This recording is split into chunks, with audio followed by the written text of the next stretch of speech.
ಶ್ರೀಧರ ಜ್ಯೋತಿಷ್ಯ ಸದನ ಶ್ರೀಧರ ಗುರುಕೃಪೆಯ ಪವಿತ್ರ ಸದನ.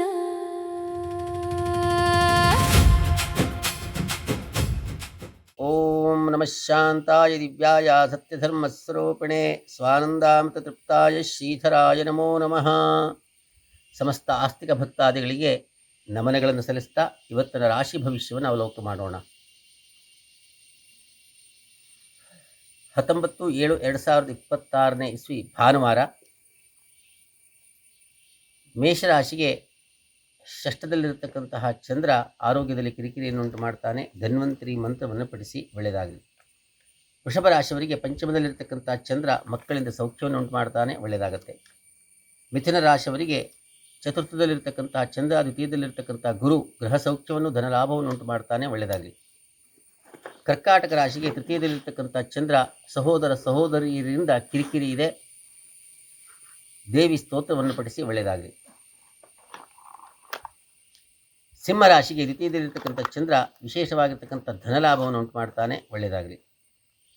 ಕನ್ಯಾ ರಾಶಿಗೆ ಮೃಷ್ಟಾನ್ನ ಭೋಜನದ ಒಂದು ಲಾಭ ಇದೆ, ಒಳ್ಳೆಯದಾಗತ್ತೆ. ತುಲಾರಾಶಿಯವರಿಗೆ 12ನೇ ಮನೆಯಲ್ಲಿರ್ತಕ್ಕಂಥ ಚಂದ್ರ ಧನ ನಷ್ಟವನ್ನು ಉಂಟು ಮಾಡ್ತಾನೆ, ಬಹಳ ಎಚ್ಚರಿಕೆಯಿಂದ ವ್ಯವಹಾರಗಳನ್ನು ಮಾಡಿ ಒಳ್ಳೆಯದಾಗಲಿ.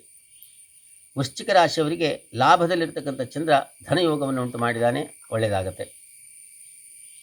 ಧನುರಾಶಿಯವರಿಗೆ ದಶಮದಲ್ಲಿರ್ತಕ್ಕಂತಹ ಚಂದ್ರ ಹೊಸ ಉದ್ಯೋಗ ಪ್ರಾಪ್ತಿ, ಉದ್ಯೋಗದಲ್ಲಿ ಬಡ್ತಿ, ಒಳ್ಳೆಯದಾಗತ್ತೆ.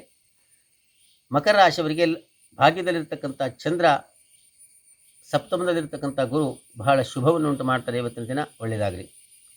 ಕುಂಭರಾಶಿಯವರಿಗೆ ಅಷ್ಟಮದಲ್ಲಿರ್ತಕ್ಕಂತಹ ಚಂದ್ರ, ಸಪ್ತಮದಲ್ಲಿರ್ತಕ್ಕಂಥ ಕೇತು, ಜನ್ಮದಲ್ಲಿರ್ತಕ್ಕಂಥ ರಾಹು ಆರೋಗ್ಯದಲ್ಲಿ ಬಹಳ ತೊಂದರೆಯನ್ನು ಅನುಭವಿಸಬೇಕಾದೀತು.